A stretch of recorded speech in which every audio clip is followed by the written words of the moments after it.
So there is a lot to discuss about this car, but I want to kick off and start with this. Whether you like the car or you hate the car, the one thing that a lot of people may have overlooked about the entire car is the fact that the car we saw just now on that reveal, that's not even a final model. That's not even the real production model. Let's get into the video.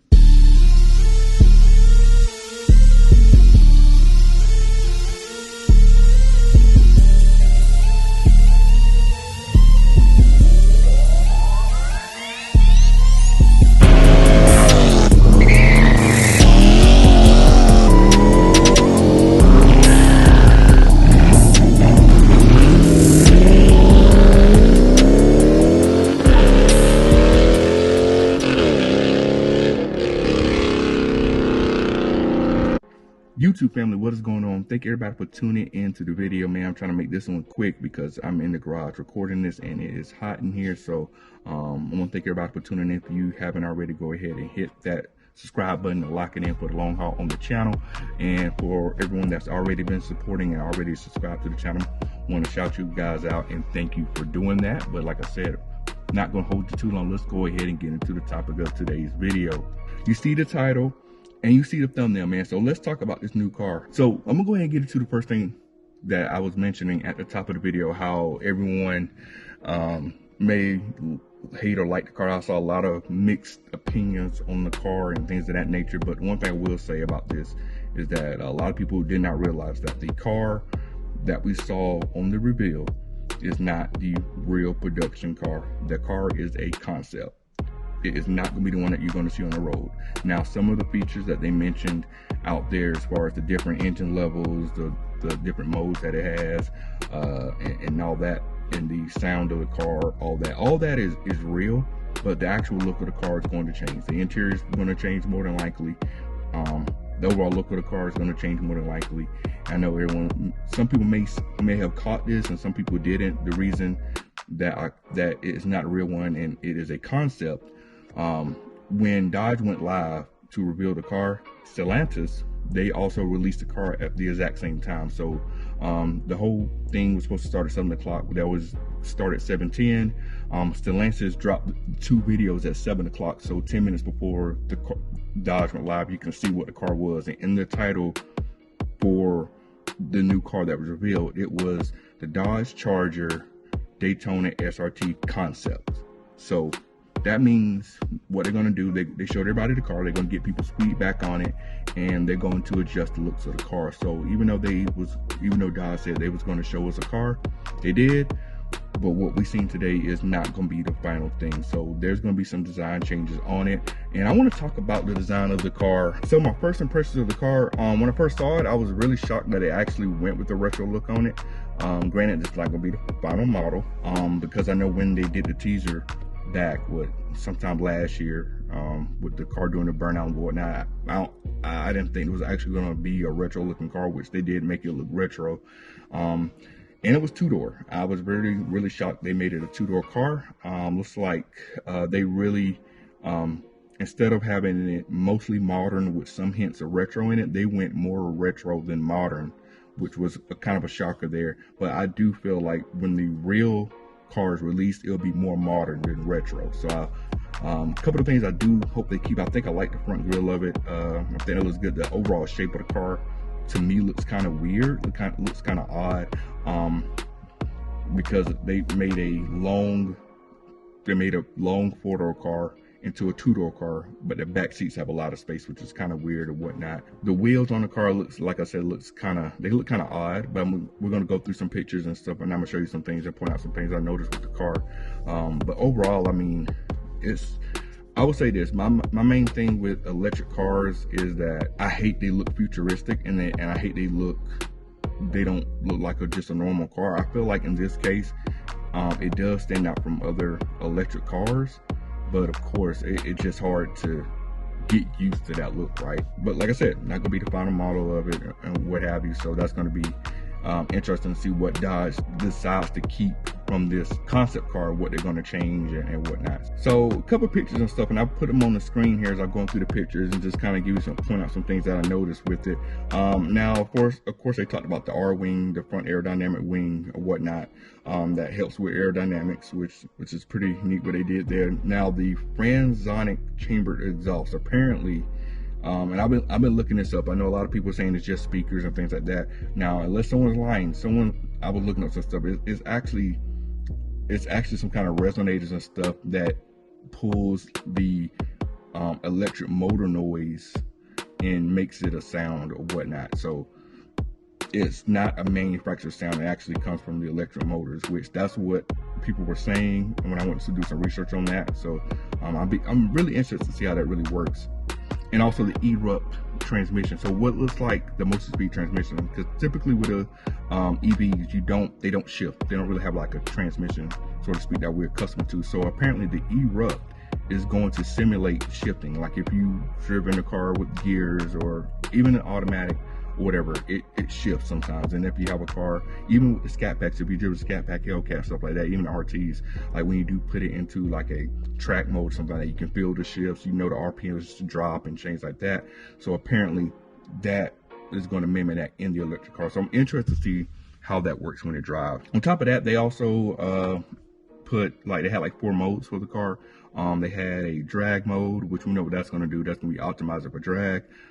They had a drift mode and a burnout mode, so that's going to be good that you can still do burnouts in the car and whatnot. They also had another mode called slam mode, which I'm not sure what that is. My guess maybe it's a mode to lower the car or something like that. We'll see. But it's interesting they put that on there. Maybe it's like airbags or whatnot, but also the car's going to be all-wheel drive, so it looks like traction ain't gonna be a problem anymore with that car, which is gonna be a good thing. All right, so I'm gonna go through a couple of pictures and just see, just kind of describe some of the stuff on there, maybe some pictures you may not have seen or whatnot. Now that logo that was on the side of the car, actually I saw it on a shirt that was posted during Speed Week or wherever. It was like a guy scream. I don't know what it is, but I'll put it up here. I don't know what that is. I saw it on the shirt, and apparently that's the logo for the car. I mentioned the side silhouette. It still looks weird to me. That side silhouette just looks weird.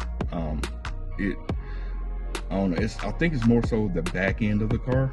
It just looks weird to me. I don't know. It's just odd. Of course, we got the interior shots here. And it looks like I'm looking at the Uconnect here on this. So I'm assuming it's still going to be called Uconnect. It does look pretty similar as far as with some of the drive settings to what we have now with adjusting steering. And I think actually I'm looking at it and I see transmission. I see trying to read what stuff on here.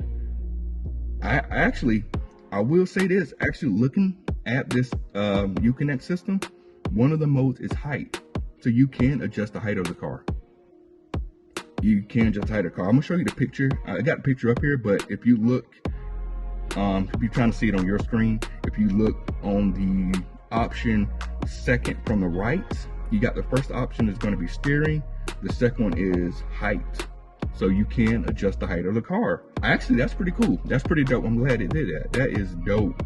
Looking at the wheels here, I'm not a fan of the style of wheels, but one thing I did notice here, looks like you do got the 6-piston Brembos on this with the 2-piece rotors. So if you have 2-piece rotors on your car, we're going to get the clicking noise, and with it being an EV, it's going to be extra loud. So that's probably still going to be an issue. But I noticed that the car does not have lug nuts. It looks like it has one center lug, which usually you find on the high-end cars such as Porsches, Lamborghinis, and stuff like that. So that's going to be interesting if that concept sticks. I hope they change out the wheels, because these wheels look pretty ugly to me. Like, I'm not feeling the wheels at all. That's me. I don't like the wheels. Scrolling down some more, we talked about the shape there. I like the front grille. I like the front of the car.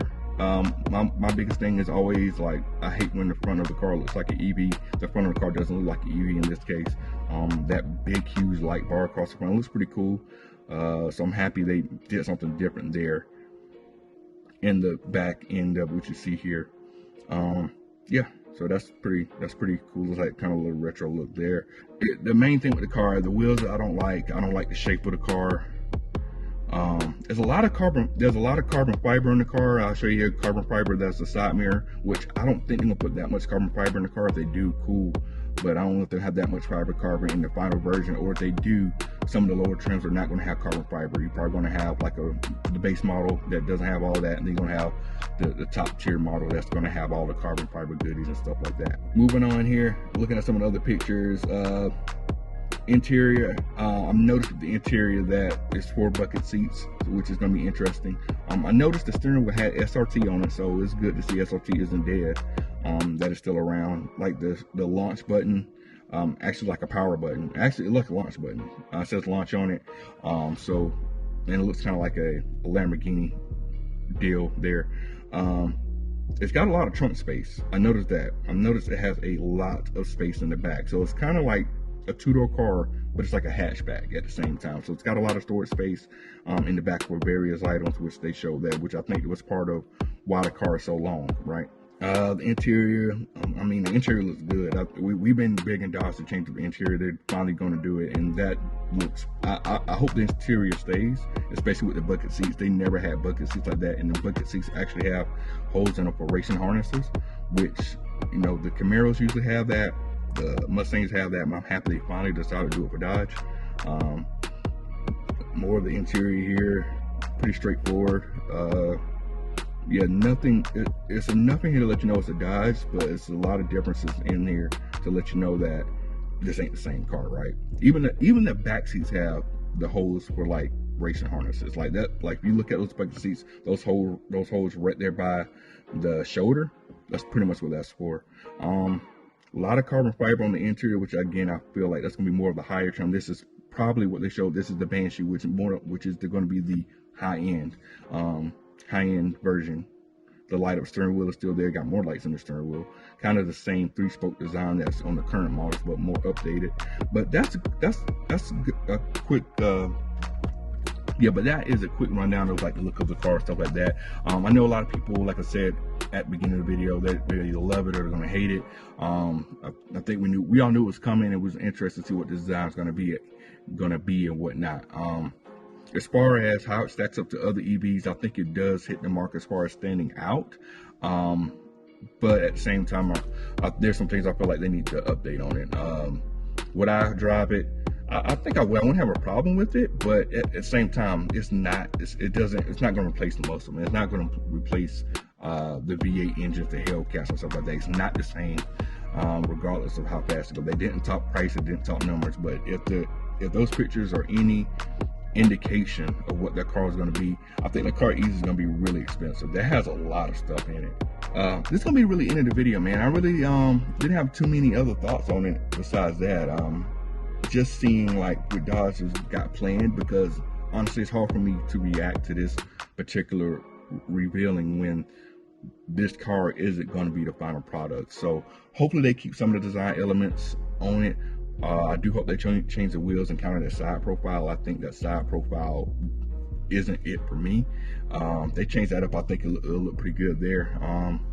What are you guys' thoughts? Like, if you had to get rid of your V8 that you have right now, would you be fine with going towards this car? My thought is, if I didn't have a choice, I mean, it does. I don't know. I gotta know more about the performance. If Dodge is gonna come out here and make this whole e-muscle lane and get into this whole electric vehicle lane, that car better be faster than Tesla. It better be faster than that. Like, don't come out here with a EV and claim you're a muscle car and big and powerful and stuff, and Tesla is still gonna be the faster car when it comes to EVs. They have to beat Tesla in that if they want to claim that ground, hands down. But that's my thoughts on it, man. Let me know what you guys think about it. So maybe 2023 we'll actually see what a real design will look like before they go into production. But it looks like they're gonna be different levels, of course, with the Banshee being a top level, which is gonna be the new Hellcat, if you want to say that. Which now, instead of people wanting to get Hellcats, they're gonna want Banshees, maybe. We'll see though. We will see about that. But that's all I got, man. I want to thank y'all for tuning in. I'm about to get out this hot garage, and we will catch you on the next video. We're out. Cut it.